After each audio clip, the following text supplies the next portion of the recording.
your limping catch up to the old people. It is an amazing fact that the elderly just don't realise how little time they may have left. This could be your last holiday, so make the most of it. Let's go. Cram it all in before you die. Right, push in, close. I don't want to go through this conversation at every block. You move quick, you get close. Closer. Right. As we came through, someone asked me if I'd shaved this morning. The answer is yes. Although it appears that I haven't, I am between beards. Right? Between beards. I had a beard, I shaved it off, I'm growing another. Surely you should know about these things. And the relevancy. Yeah. No. I've just been accused of being scruffy, and I'm not. That's it. Yeah. So there we are. I've also asked if I'm a soldier. No, I'm not. I used to be. In order to be a yeoman warder, you must have a minimum of 22 years military service, and overwhelmingly we are drawn from the army. We do have 4 from the Royal Air Force. No one talks to them. We also have 2 Royal Marines, and these are instantly identifiable because they're usually holding hands. You have to have reached the rank of Sergeant Major. That might make me seem a little scared. Right. If you have all of that, you can apply to join the Yeomen of the Guard, Queen's personal bodyguard for ceremonial and state occasions. And if you've also got the Meritorious Service Medal, you get invited. I was invited. Yeah. Now, on those occasions, we do wear a very different uniform. I know you're disappointed not to see me in it today. That is the Tudor bonnet, white ruff, scarlet and gold tunic with red breeches and tights. We only ever wear that in the presence of Her Majesty because she likes it. 35 yeoman warders are selected from the yeoman body to come and live and work here in the tower. This is our casual day-to-day wear. It is known as blue undress and is modelled on a Tudor tunic. It's made to be worn under a suit of armour. It's not a frock. These things are for the leg plates, all right? You want men in skirts? Scotland.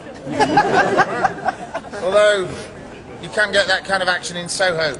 And I'm sure the Royal Marines will be happy to tell you where. Yeah. Right. Now that I've got your questions out of the way, we can carry on talking about what we're supposed to. You're now standing in a killing ground. Yeah, sadly no longer operational. As an attacking army, you'd have lost dozens, possibly hundreds of men trying to get through that festering bog of a moat, wrestling with the polar bears and trying to climb the walls. And all the time you're doing that, there are people trying to kill you. It is unlikely that you would have got this far, but if you did, unlucky. You might not have noticed this yet, but behind you there is another wall. The inner defensive wall dates from the 1220s, has 13 defensive towers and a 50-foot curtain. It was only one way through, that archway.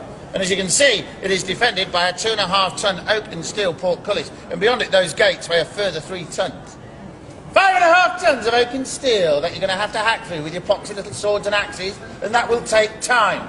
Time is a luxury you rarely have in battle, and the defenders will now be hurling vicious verbal abuse at you. Not to mention stones, arrows, buckets of boiling tar, cows, sheep, salad, unwanted children. Everything would have been thrown at you. It's not a healthy place to stand. In fact, you couldn't stand here. Up until the year 1275, this was the River Thames. You'd be drowning now. The lower left of the archway, you'll see there's a mooring loop for a boat that hasn't been used in 700 years, but bizarrely gets painted every 10. When the outer wall was built, it was a tremendous feat of military engineering. Yay! Military engineering. Yay!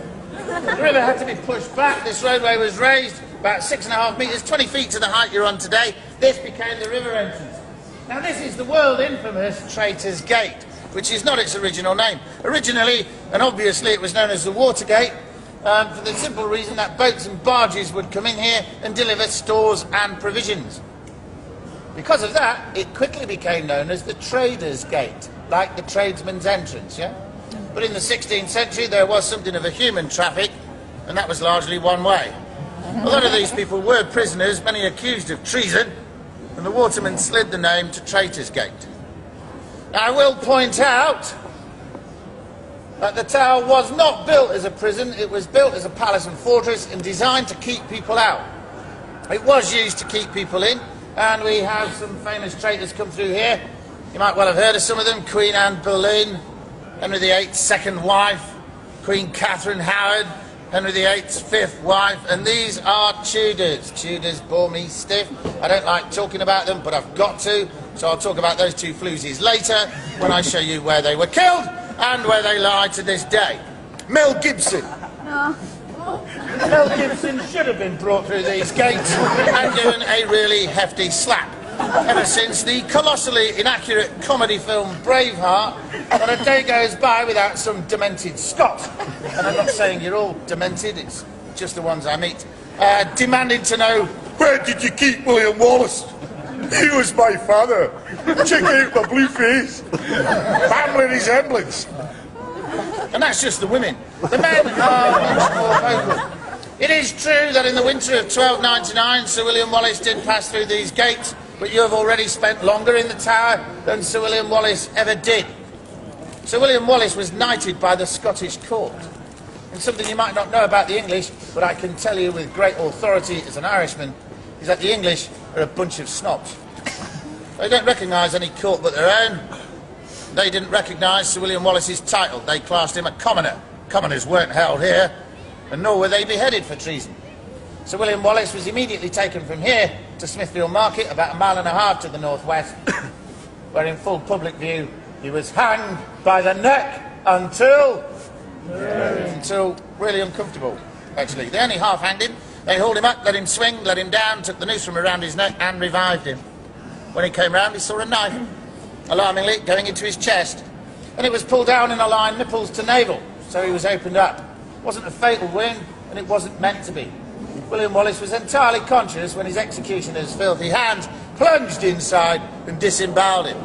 36 feet of his intestines spilled out onto the pavement with a gush of blood which must have steamed in the cold winter air. These entrails were then placed on a hot griddle where they sizzled, and at this point Mel Gibson would have you believe a man can shout, "Freedom!" I just don't think that's likely. He must have had other things on his mind. His heart was being ripped out, and that's got to be a distraction. The heart was thrown into a brazier to burn, and that probably killed him.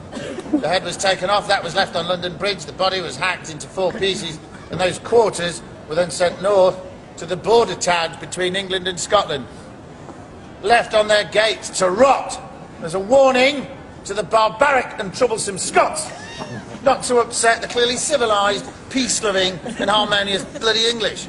So, Sir William Wallace, a truly great man from a truly great nation, was hanged, drawn and quartered. Yeah. One gets nostalgic. And hungry.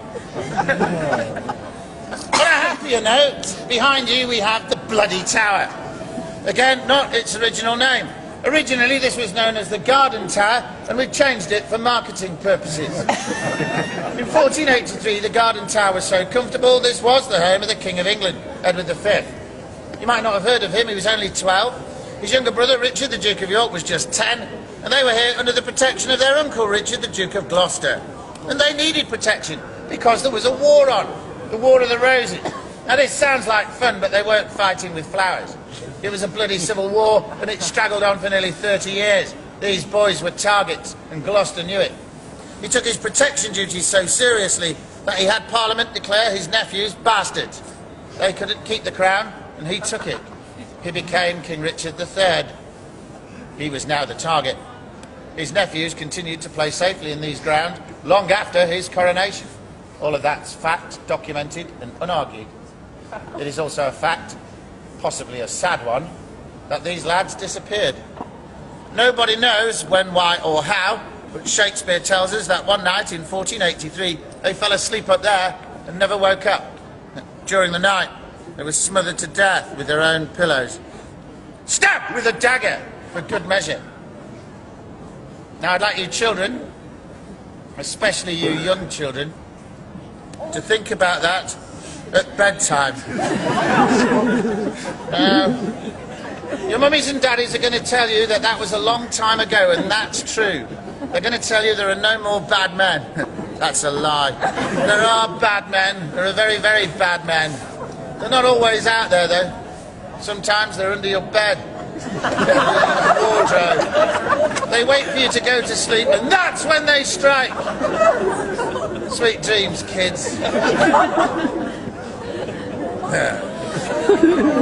Really don't like children. Their disappearance was a mystery for nearly 200 years. In 1674, workmen on the south side of the White Tower removed a stone stairwell. Under that stairwell there was a box, and inside this box were the dusty remains of 2 children. The experts at the time declared them to be the bones of the princes, and Charles II commanded that they should be laid to rest in Westminster Abbey, in Innocents' Corner, which he'd named in their honour. Who killed them? Don't know. Shakespeare would have you believe it was Uncle Richard, but let us not forget that Shakespeare was writing to amuse a redhead, and you never upset a redhead. She was Elizabeth I. Her grandfather was Henry Tudor. He defeated Richard at the Battle of Bosworth in 1485. He had no real claim to the throne, but he took the crown from Richard's dead head and placed it upon his own. He declared himself king. He could not have done that if these lads had been alive. And it's entirely possible that Henry Tudor had those boys murdered. You see, Shakespeare couldn't write that. History is nearly always written by the people who win. This explains all the empty pages in French history books. We do know that what Shakespeare referred to as the Tower of Blood, Elizabeth I chose to name the Bloody Tower. The gateway to the inner ward, and we're about to charge through it. Charge is a military term. It means to move rapidly, to engage in eager combat with an enemy. So let's not have the Italians at the front. Charge! Come on, we're charging, we're charging. Can't wait till he gets to the American.